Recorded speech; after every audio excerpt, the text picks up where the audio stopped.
Are you struggling with build errors while using the AWS IoT Device SDK in your React application? You're not alone. Today we're going to tackle these frustrating errors together. I completely understand how annoying it can be to see error messages pop up when you're just trying to get your application running. It can feel like you're hitting a brick wall, but don't worry, we will get through this.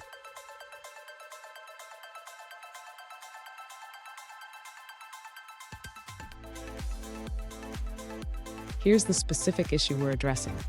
A user reported getting errors related to missing modules FS and TLS while using the AWS IoT Device SDK.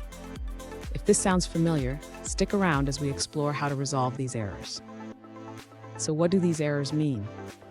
The FS and TLS modules are part of Node.js, and they are not available in the browser environment where React runs. This is a common issue when trying to use Node.js libraries in a React application. And make sure to stay with us until the end. I have a great tip that will help you avoid these issues in the future.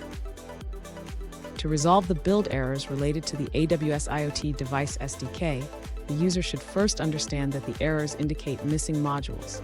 Specifically, the user is missing the FS and TLS modules, which are part of Node.js and not available in a browser environment. Next, the user should consider using a different approach to connect to AWS IoT from a React application. One solution is to use the AWS Amplify library, which provides a more browser-friendly way to interact with AWS services. To implement AWS Amplify, the user needs to install it in their project. This can be done by running a command in the terminal. The user should also configure Amplify with their AWS credentials. After installing, the user should import and configure Amplify in their React application. This involves adding a few lines of code to set up the connection to AWS IoT.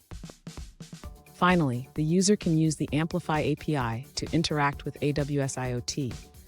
This will allow them to publish and subscribe to messages without encountering the previous build errors.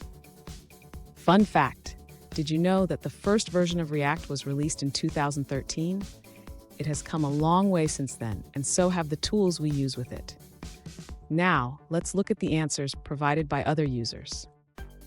An alternative solution suggests using the AWS JavaScript SDK for your ReactJS application instead of the AWS IoT Device SDK. This is because the AWS Device SDK is intended for IoT devices, not browser-based applications. Here's the tip I promised.